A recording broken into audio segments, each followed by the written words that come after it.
Soyez abondamment bénis au nom de Jésus-Christ. Nous sommes des prédicateurs de l'évangile de la vérité. À main droite, le prédicateur Léris et moi, le prédicateur Ribaud. On aimerait encore intervenir sur une question liée à la divinité de Jésus-Christ. Il s'agit de Genèse chapitre 1, verset 26, où il est marqué « Faisons l'homme à notre image ». Ceux qui croient en la Trinité se servent de ce passage pour dire que c'est la preuve qu'il y a bien 3 personnes en Dieu.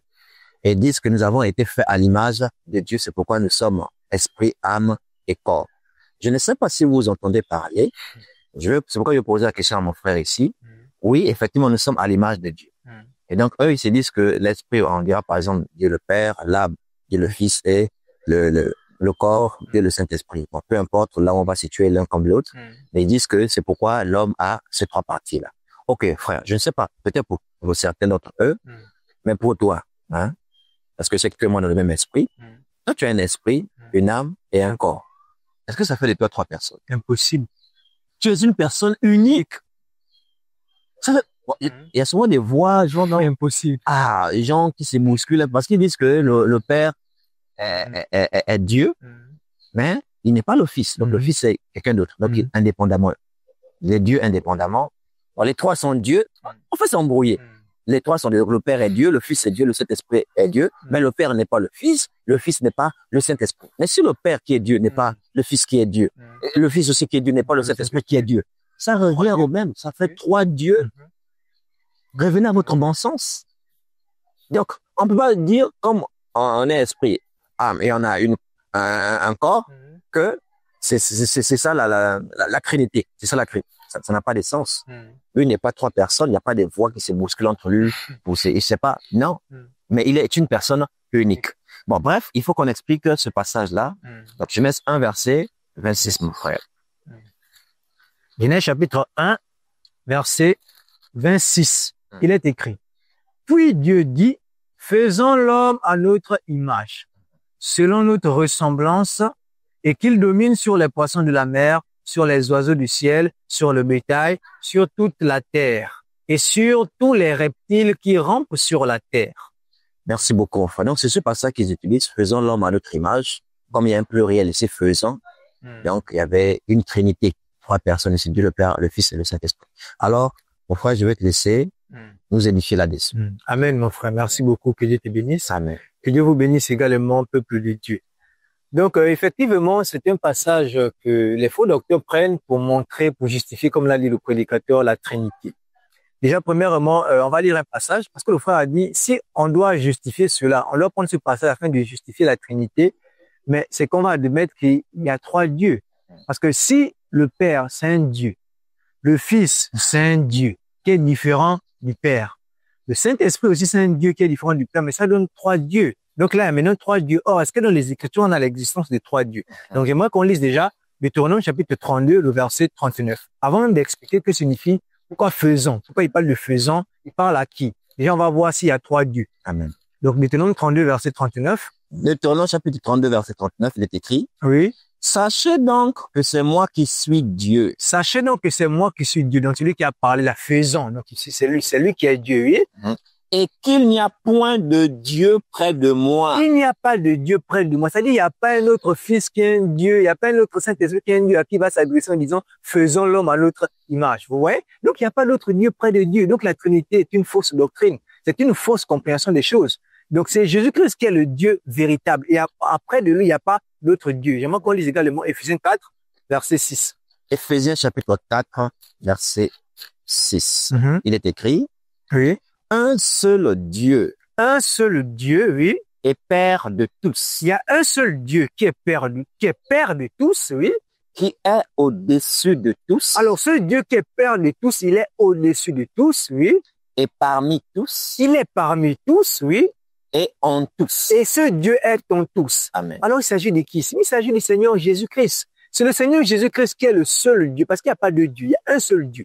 Ce Dieu, on dit, il est Père de tous. Il est au-dessus de tous. Mais oui, Jésus-Christ est au-dessus de tous. Parce qu'avant même de venir, c'est pourquoi nous disons même à certains qui disent, oh non, Marie est la mère de Dieu. Vous dites que Jésus-Christ est Dieu, donc Marie est mère de Dieu. Et que, bon, comment on va, je vais même regarder une vidéo, je sais pas quel musulman elle disait, comment on va appeler la mère le père de Marie? Il m'appelle le père de Marie. Comment? Puisque vous dites que, Marie. oui, La mère de Dieu, oui, oui. puisque le Marie, c'est la mère de Dieu. Et que Jésus-Christ est fils de Marie. Donc, le père de Marie pour Jésus, on va l'appeler comment? On va l'appeler le grand-père de Dieu. On va l'appeler le grand-père de Dieu. Effectivement, vous voyez, donc, ils se disent que l'existence de Jésus commence par Marie. Ils ne savent pas que Jésus a une existence qui revient depuis, qui d'origine remonte depuis les temps anciens. Donc, Jésus-Christ était au-dessus de tous. Avant même de devenir le mot, il est au-dessus de tous. On dit, il est quoi? Parmi tous. Donc, Jésus est venu parmi nous. Et dans Philippiens chapitre 2, à partir du verset 5, on voit mieux comment Jésus est venu parmi nous. Amen. Il s'est dépouillé de sa gloire, il est venu parmi nous. Amen. Donc, la lumière a habité parmi nous. Et c'est ce qu'on voit également en chapitre 1. Et on dit que Jésus est en nous. Et est en nous par quoi? Ça, mais j'aimerais qu'on le lise quand même. 2 Corinthiens chapitre 3, le verset 17. 2 Corinthiens chapitre 3, verset 17. Oui. Or, le Seigneur, c'est l'Esprit. Or, le Seigneur, c'est l'Esprit. Oui. Et là où est l'Esprit du Seigneur, là est la liberté. Là où est l'Esprit du Seigneur, là est la liberté. Le Seigneur ici s'agit de qui? Il s'agit du Seigneur Jésus, selon Jean 13, verset 13. Et on dit le Seigneur, c'est l'Esprit. Or, l'Esprit habite où? L'Esprit habite en nous. Amen. Selon 1 Corinthiens chapitre 3, du verset 16 au verset 17. Et également 1 Corinthiens chapitre 6, verset 19, qui déclare, ne savez pas que votre corps est le temple du Saint-Esprit qui est en vous. Amen. Donc, le Saint-Esprit est en nous. Et ce Saint-Esprit est quoi? Est le Seigneur. Donc, le Seigneur Jésus, il est le Dieu qui est au-dessus de tous. Le Dieu qui est parmi tous parce qu'il est venu nous visiter sur la terre des hommes. Et il est le Dieu qui est encore en nous par le Saint-Esprit. Donc, c'est lui qui est le véritable Dieu. Il n'y a pas un autre Dieu. J'aimerais qu'on puisse confirmer ça avec un passage biblique. 1 Jean chapitre 5, rapidement. 1 Jean chapitre 5. Le verset 19. 1 chapitre 5, on va lire le verset 20. 1 Jean 5, verset 20. Il est écrit, nous savons aussi que le Fils de Dieu est venu. Nous savons aussi que le Fils de Dieu est venu. Oui. Et qu'il nous a donné l'intelligence pour connaître le véritable. Il nous a donné l'intelligence pour connaître le véritable, oui. Et nous sommes dans le véritable. Oui. En son Fils Jésus-Christ. Nous sommes dans le véritable en son Fils Jésus-Christ, oui. C'est lui. C'est lui, donc Jésus-Christ, oui. Qui est le Dieu véritable et la vie éternelle. Donc c'est le Seigneur Jésus-Christ qui est le Dieu véritable et la vie éternelle. Hormis Jésus, il n'y a pas un autre Dieu. Hormis Jésus, il n'y a pas une autre vie éternelle. Hormis Jésus, il n'y a pas d'autre chemin. Vous voyez? Donc, c'est le Seigneur Jésus-Christ qui est le Dieu véritable. C'est le Seigneur Jésus-Christ qui est la vie éternelle. Et j'aimerais prendre une prophétie qui confirme cela. Ésaïe chapitre 9. Ésaïe chapitre 9. Verset 5. Ésaïe chapitre 9, verset 5, il est écrit, car un enfant nous est né. Car un enfant nous est né. Déjà, premièrement, il y a aussi les contradicteurs qui disent, non, ici, on ne parle pas de Jésus, on dit un enfant nous est né. Un enfant nous est né, on ne parle pas comment Jésus qui n'est pas encore né et tout le reste. Ah, ça, c'est difficile, hein. Déjà, premièrement, j'aimerais qu'on bascule rapidement dans Ésaïe chapitre 53. Il dit, Jésus n'est pas encore né. Jésus n'est pas encore né, mais on dit car un enfant nous est né, puis vous dites que ça parle de Jésus. Comment ça peut parler de Jésus? On va lire, on va prendre également Ésaïe chapitre 53. Conjugaison spirituelle, mon frère. Conjugaison spirituelle. Ésaïe 53, verset 1. Qui a cru à ce qui nous était annoncé? Qui a cru à ce qui nous était annoncé, oui. Qui a reconnu le bras de l'Éternel? Qui a reconnu le bras de l'Éternel? Parle qui a reconnu. Donc, c'est une chose qui est censée s'être déjà passée, oui. Il s'est élevé devant lui comme une faible plante. Il s'est élevé devant lui comme une faible plante, oui. Comme un rejeton qui sort d'une terre desséchée. Comme un rejeton qui sort d'une terre desséchée. Alors, si en réalité, on doit prendre les choses, c'est-à-dire que les prophéties, on ne doit pas s'amuser avec les prophéties. C'est pas parce qu'on dit qui a reconnu et qu'en réalité, quand Ésaïe parle comme ça, c'est censé être une chose qui s'est déjà passée, qu'on va dire que ça ne peut pas s'appliquer à Jésus. Ça veut dire que donc Ésaïe 53, ça ne peut pas donc l'appliquer à Jésus, parce que nécessairement c'est quelque chose qui est déjà passé. Et comme Jésus n'était pas encore né en ce temps, donc Ésaïe 53 ne parle pas de Jésus. Je veux être sûr qu'Ésaïe 53 ne parle pas de Jésus. Je m'en pose quand même à partir du verset 4 rapidement. Ok, verset 4. Cependant, oui, ce sont nos souffrances qu'il a portées. Ce sont nos souffrances. Attends, vous connaissez qui à part Jésus qui a porté nos souffrances? Oui, mon frère. Bon, c'est de nos douleurs qu'il s'est chargé. C'est de nos douleurs qu'il s'est chargé. Déjà, on va pas tout lire, mais allez-y lire Ésaïe 53 pour ceux qui n'ont jamais lu, et vous verrez bien qu'Ésaïe chapitre 53 parle bel et bien de notre Seigneur Jésus, Amen. Parce que celui qui est mort pour nos péchés, Amen. Celui qui a été fait brigand à cause de nous. Amen. On dit au verset 12 que il a été fait brigand pour nous. Vous voyez, donc Jésus a été crucifié après des brigands pour nous. C'est lui qui a porté nos péchés. Il a été mené à la boucherie comme un agneau et tout le reste. Il s'agit bel et bien de notre Seigneur Jésus. Et Jésus lui-même confirme lui-même qu'Ésaïe 53 parle même de lui. J'aimerais qu'on lise rapidement Jean chapitre 12. Jean chapitre 12. On va lire à partir du verset même 37. Okay. Jean chapitre 12 à partir du verset 37.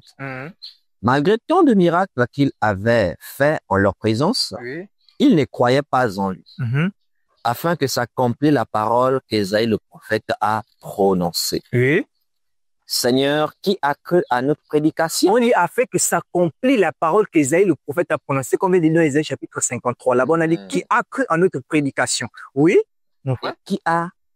Et à qui le bras du Seigneur a-t-il été révélé? Et à qui le bras du Seigneur a été révélé? Donc, il s'agit bel et bien de l'accomplissement d'Ésaïe chapitre 53. Amen. Mais pourtant, quand on lit Ésaïe chapitre 53, on a l'impression que c'est quelque chose qui s'est déjà passé. Autant d'Ésaïe, oui. Autant d'Ésaïe, on a l'impression que c'est quelque chose qui s'est déjà passé. Ésaïe rapporte quelque chose qui s'est déjà passé. Mais pourtant, ça prophétisait qui est notre Seigneur Jésus. Amen. Et donc, quand on a Ésaïe chapitre 9, verset 5, on dit, car un fils nous est né. Donc, ne pensez pas que nécessairement vous allez commencer à chercher du temps d'Ésaïe, c'était quel enfant qui était né, que ça ne parlera pas de Jésus. Loin de là. Et il y a certains qui disent même que c'était du temps, parce que cela, Ésaïe écrit, c'était du temps du roi Ézéchias. Donc, certains disent qu'il ne s'agit pas du Seigneur Jésus, mais il s'agit du fils d'Ézéchias. Donc, c'est le fils d'Ézéchias qui est né. Donc, cette prophétie-là concerne le fils d'Ézéchias. Mais ils sont maudits, c'est juste. Pourquoi mon frère? Parce que continue un peu la lecture. Donc, le fils d'Ézéchias, vous êtes sûr que il va répondre à tous les critères là. Oui, continue un peu, mon frère. Ok, verset 5. Oui. Car un enfant nous est né. Un enfant nous est né. Supposé, ça veut dire qu'il s'agit de l'enfant du roi Ézéchias. Oui. Un fils nous est donné. Oui. Et la domination reposera sur son épaule. La domination reposera sur son épaule. Continue, mon frère. On l'appellera admirable. On l'appellera admirable avec grand A. Oui, mon frère. Conseiller. Conseiller. Quelqu'un qu'on appelle conseiller. Oui, mon frère. Dieu puissant. Dieu puissant. Moi, je ne vois pas le passé. Je ne pense pas que, on l'a jamais appelé le fils d'Ézéchias Dieu puissant. Continue, mon frère. Père éternel. Père éternel. Prince de la paix. Prince de la paix. C'est quel fils d'Ézéchias qu'on appelait le prince de la paix? Mais c'est qui le prince de la paix? C'est qui le Père éternel? C'est qui le Dieu puissant? Il s'agit du Seigneur Jésus. Et je vais vous confirmer même qu'avec Ésaïe chapitre 9 même, il s'agit bel et bien du Seigneur Jésus. Alléluia. J'aimerais qu'on lise au chapitre 8, on lit le dernier verset du chapitre 8, donc le verset 23, et on lit le premier verset du chapitre 9. Chapitre 9. Parce que là, on lisait le verset 5. Voilà, donc le verset 5, là on parle chapitre 8 d'Ésaïe, on lit maintenant le verset 23, donc le tout dernier. Amen. Oui, mon frère. Ésaïe 8, verset 23. Mais les ténèbres ne régneront pas toujours Oui. sur la terre où il y a maintenant des angoisses. Si les temps passés ont couvert d'opprobre, le pays de Zaboulon. On parle du pays des Zaboulons, oui. Et le pays de Nephtali. Et de Nephtali, oui. Les temps à venir couvriront de gloire la contrée voisine de la mer au-delà du Jourdain, le territoire des gentils. Le territoire des gentils. Mon frère, tu parles maintenant chapitre 9, premier verset. Donc on parle des Zaboulons et des Nephtali, oui. Chapitre 9, verset 1, le peuple qui marchait dans les ténèbres. Donc ici, je vous fais bien comprendre que quand Isaïe écrivait, il n'y avait pas chapitre 8, il n'y avait pas chapitre 9. Donc on a arrêté sur une continuité. Donc on les fait que continuer, on était chapitre 8, dernier verset, on part au chapitre 9, premier verset. Donc c'est une continuité. Donc quand on lit le peuple, on parle du peuple des Zaboulons et de Nephtali. Oui, mon frère. Oui, le peuple qui marchait dans les ténèbres. Donc le peuple des Zaboulons et de Nephtali marchait dans les ténèbres. Voit une grande lumière. Il voit une grande lumière. Cette lumière, qu'il a dit au verset 5, ce fils qui est né là, voit une grande lumière, oui, mon frère. Sur ceux qui habitaient le pays de l'ombre de la mort. Sur ceux qui habitaient le pays de l'ombre de la mort, oui. Une lumière resplendit. Une lumière resplendit. Mais ça, c'est quelle lumière qui a resplendi dans le peuple de Zaboulon et de Nephtali? Parce que ce peuple devait attendre une lumière qui devait resplendir. Et c'est ce fils-là qui devait être appelé admirable, conseiller, Dieu puissant, Père éternel, Prince de la paix. Alors, on va aller l'accomplissement direct dans Matthieu chapitre 4, à partir du verset 12. Matthieu chapitre 4, à partir du verset 12. Oui. Et il est écrit, Jésus, oui, ayant appris que Jean avait été livré, se retira dans la Galilée. Jésus va se retirer dans la Galilée, oui. Il quittait Nazareth et vint demeurer à Capernaum, oui, situé près de la mer, dans le territoire de Zaboulon et de Nephtali. Il va se rendre dans le territoire de Zaboulon, parce que Zaboulon n'a pas attend qu'une lumière doit arriver. Verset 14, oui, afin que s'accomplisse. On y afin que s'accomplisse. Nous qui doit rentrer en accomplissement de ce qui était mentionné dans Ésaïe, oui. Ce qui avait été annoncé par Ésaïe le prophète. C'est ce qu'on vient de lire, oui. Le peuple de Zaboulon oui, et de Nephtali. oui. Non, je n'ai pas bien appliqué. Verset 14. Afin que s'accomplisse. Effectivement, il doit avoir accompli ce mot. Donc, Isaïe 9, verset 5 parle de Jésus. Alléluia. Afin que s'accomplisse ce qui avait été annoncé par Ésaïe le prophète. Oui.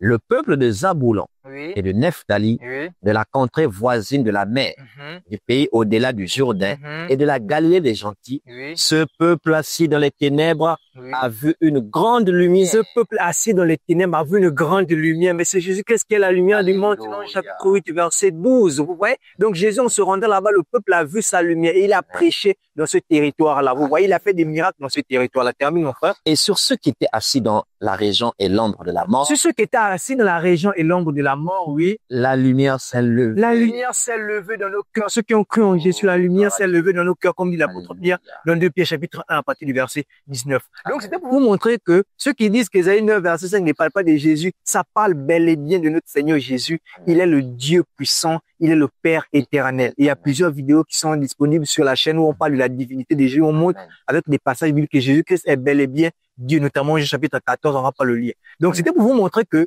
dans Genèse chapitre 1, quand Dieu dit faisons l'homme, il ne parle pas à un Dieu quelconque, parce que c'est lui qui est l'unique Dieu, et c'est lui le Seigneur Jésus. Il ne parle pas à d'autres dieux. Mais alors, il parle donc à qui? J'aimerais qu'on lise Job.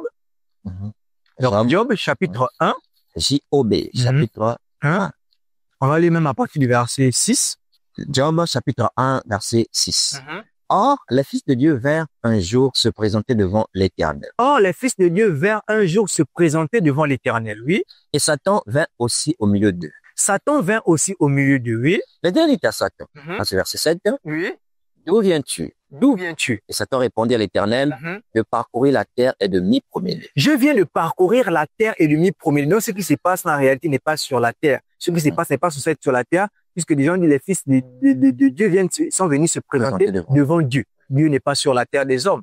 Dieu, il est dans son sanctuaire. Et ses fils sont venus se présenter devant lui. Et on a dit aussi que Satan est venu se présenter parmi ses fils. Donc, ça veut dire que les fils-là ne sont déjà ni Dieu, ses fils ne sont également ni Satan. Satan est venu parmi ses fils en question. Et Dieu demande à Satan, as-tu remarqué mon servant? D'où viens-tu? C'est alors que Satan dit que je viens de parcourir la terre. Comme je vous ai dit, ça ne se passe pas sur la terre. Ça se passe dans les cieux. Mais alors, si dans les cieux, j'élimine Dieu, j'élimine Satan, les fils de Dieu là correspondent à qui? Ça correspond aux anges. Ouais. Donc les anges sont venus se présenter devant Dieu. Alors Satan est venu se présenter parmi les anges. Vous voyez, c'est alors que Dieu demande à Satan, d'où viens-tu? Il dit, je reviens de la terre, j'ai parcouru la terre, je me suis promené. Donc les fils de Dieu, selon ce passage, selon Job chapitre 1, il s'agit de quoi? Il s'agit des anges. Alors on va lire maintenant Job chapitre 38, Amen. À partir du verset 4. Job chapitre 38, à partir du verset 4. Où étais-tu quand je fondais la terre? Voilà, donc ce sont des questions, vraiment des questions d'un poids impossible que Dieu est en train de poser ici à Job. Il demande à Job, tu étais où lorsque j'ai fondé la terre, lorsque j'ai créé la terre, oui? Dis-le, si tu as de l'intelligence. Si tu as de réponds un peu à ces questions-là, oui? Verset 5. Qui en a fixé les dimensions? Qui a fixé les dimensions de la terre, donc de Genèse chapitre 1, là, oui? Le sais-tu? Oh, qui a étendu sur elle le cordeau? Sur quoi ces bases sont-elles appuyées? Oui. Ou qui en a posé la pierre angulaire? Donc, Dieu est en train de relater la création, oui. Verset 7. Alors que les étoiles du matin éclataient en chant d'allégresse. Donc, pendant que Dieu est en train de créer le monde, pendant que Dieu est en train de poser les limites de la terre et de tout le reste, on dit les étoiles du matin, oui, mon frère. Éclataient en chant d'allégresse. Éclataient en chant d'allégresse, oui. Et que tous les fils de Dieu. Et que tous les fils de Dieu, je vous ai dit que les fils de Dieu, selon le chapitre 1, ici, il s'agit des anges. Donc, et que tous les anges, oui, poussaient des cris de joie. Poussaient des cris de joie. Alléluia. Donc, Dieu a créé d'abord les anges avant de créer même ce monde. Avant de créer notre monde, Dieu a créé d'abord les anges. Avant de créer toutes les fondations. Genèse chapitre 1 que vous voyez là, avant la création de Genèse chapitre 1, Dieu avait d'abord créé les anges. Amen. Ce qui fait que lorsque Dieu crée maintenant le monde, les anges sont là. Et justement, les anges sont en train de chanter, les anges sont en train d'acclamer. C'est alors que Dieu maintenant, il dit, lorsqu'il a terminé de créer toutes les autres avant la création de l'homme, il s'adresse maintenant aux anges. Ouais. Il dit maintenant aux anges, faisons l'homme à notre image. Donc Dieu s'apprête à créer maintenant l'homme. Il a terminé de créer les autres éléments. Il passe maintenant à la création de l'homme. C'est alors qu'il s'adresse maintenant justement à ces anges-là en disant, faisons l'homme à notre image. Amen. Donc Genèse 1 verset 26 ne parle pas de Dieu qui s'adresse à Dieu le Fils, ou bien Dieu qui s'adresse à Dieu le Saint-Esprit, ou bien Dieu qui s'adresserait, je ne sais pas quel autre Dieu. Dieu, dans Genèse chapitre 1, verset 26, il est l'unique Dieu et c'est le Seigneur Jésus-Christ. Il s'adresse à qui? Il s'adresse aux anges qui étaient autour de lui. qui étaient autour de lui et qui chantaient. Amen. Amen. Merci beaucoup, mon cher frère. Je voudrais simplement ajouter Hébreux chapitre 1, 13 à 14 en parlant des anges, Amen. parce que ça pourrait scandaliser quelques-uns. Donc, ça veut dire que nous aussi, on a l'image des anges. Oui, nous sommes aussi à l'image des anges quelque part. Selon Hébreux 1, 13 à 14, qu'est-ce qu'il dit? Hébreux 1, 13 à 14, il est écrit, Oui. et auquel des anges a-t-il jamais dit, assieds-toi à ma droite jusqu'à ce que je fasse de tes ennemis ton marchepied. Continue. Ne sont-ils pas tous des esprits au service de Dieu, envoyés pour exercer un ministère en faveur de ceux qui doivent hériter du salut? Ok, je vais taquiner mon frère. Jean 4, verset 24 dit quoi, mon frère? Sans la lecture, ils pourront lire de leur côté. Dieu est esprit. Merci. Dieu est Esprit. Les anges sont des esprits. Et de tout ce que Dieu a créé sur terre, seul l'être humain possède un esprit. Amen. Donc, quelque part, oui, nous sommes aussi à l'image de ces anges. Oui. Amen. Et il faut savoir qu'aussi il y a des anges élus. Amen. Bon, on va pas trop se faire la liste. C'était simplement pour dire, confirmer ce que mon frère disait. Il y avait des anges, les fils de Dieu autour de Dieu, quand il a créé le monde. Et c'est à eux qu'il s'adressait, et non pas à Dieu le Fils ou au Dieu le Saint-Esprit. Ça, c'est quelque chose qui n'a même pas de fondement biblique. Nous, on vous a présenté Job 38, 4 à 7, où en tout cas, les fils de Dieu, les anges étaient autour de lui. Donc, c'est à eux qu'il est temps avec eux communiquer. Et donc, si vous vous dites que c'est Dieu le Fils, Dieu le Saint-Esprit, il faut aller maintenant nous donner les passages que nous disent. Ça, c'est la fausseté. Maintenant, quelques-uns pourraient aussi dire, mais ça veut donc dire que c'est Dieu, les anges qui ont travaillé pour créer l'homme, puisqu'il a dit faisons. Ok, ça c'est une très bonne question. On va aller prendre un autre passage de l'Écriture pour montrer que bien que Dieu a dit faisons, s'adressant, communiquant avec ceux autour de lui, ce ne sont pas les anges qui nous ont créés. Parce que Dieu seul possède le pouvoir de la création. Et que c'est lui seul qui l'a fait, même s'il a utilisé un pluriel. On va prendre, mon frère, Actes des Apôtres, chapitre 3. Voilà, prenons Actes des Apôtres, chapitre 3. On va regarder d'abord le verset 12. Actes des Apôtres, chapitre 3, verset 12, il est écrit. Oui. Pierre, voyant cela, dit au peuple, hommes israélites, pourquoi vous étonnez-vous de cela? Pourquoi avez-vous les regards sur nous? Comme si c'était par notre propre puissance ou par notre piété que nous eussions fait marcher cet homme. Ok. Comme si, pourquoi avez-vous les regards fixés sur nous? Comme si c'était par notre puissance ou par notre piété. Il parle bien au pluriel. Notre. Il y a le nous ici, là. Que nous eussions fait marcher cet homme. Ceux qui n'ont pas su, je peux relire. Verset 12. Donc ici, on dira que c'est au moins 2 personnes qui ont fait marcher cet homme. C'est pas une personne, c'est 2 au moins, minimum. Ça peut être plus, mais c'est au moins 2. Nous eussions fait marcher cet homme.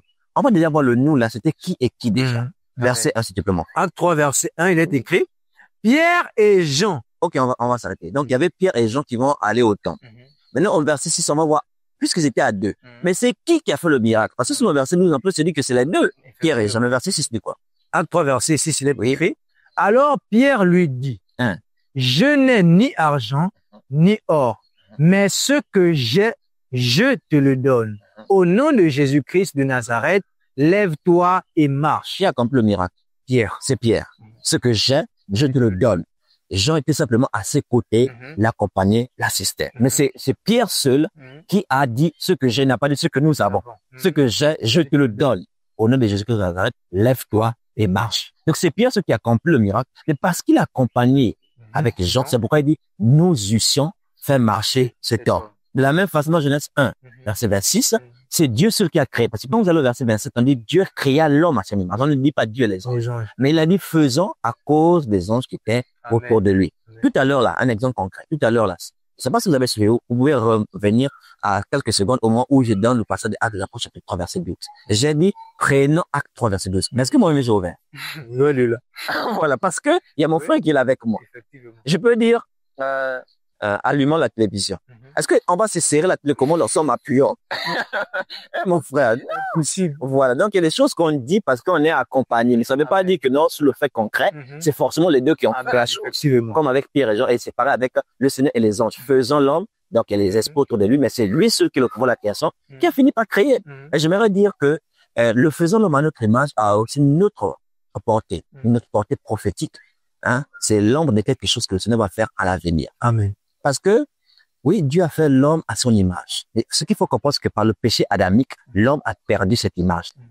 Voilà, là on parle par rapport à la sainteté. L'homme est devenu un pécheur. Vous voyez?